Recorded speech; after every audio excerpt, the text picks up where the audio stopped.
Менің жүрегімнің мектебі. Мектеп білім тірегі, ұстаз оның жүрегі демекші. Мен өз мектебімді мақтан етемін. Менің алғашқы ұстазым, мектебім, сыныптас достарым менің есімнен кетпейді. Мектеп бұл менің екінші үйім. Өмірімнің жартысын мектепте өткізем десем, артық айтпаған шығармын. Мектеп деген сөзбен өмір жолы қиылыспаған адам кем деген шығар. Оқушыға қанат бітіріп, ұшуды үйрететін жер ол мектеп.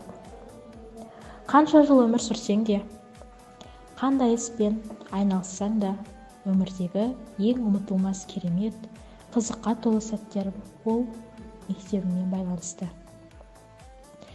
Мен Ануарова Гаухар Теміржановна, Жетісу облысы, Панфилов ауданы, Нұркент қалашығында орналасқан Пенжім орта мектебінде жұмыс жасаймын.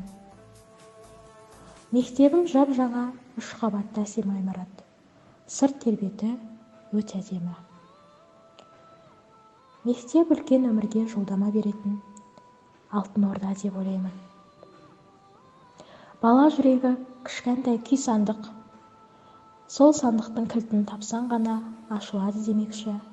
Мектепте ұстаздық етіп жүргеніме қуаныштымын.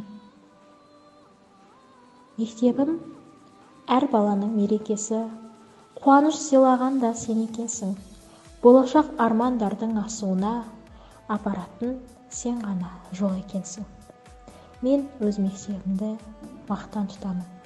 Мен мектебімді жақсы көремін.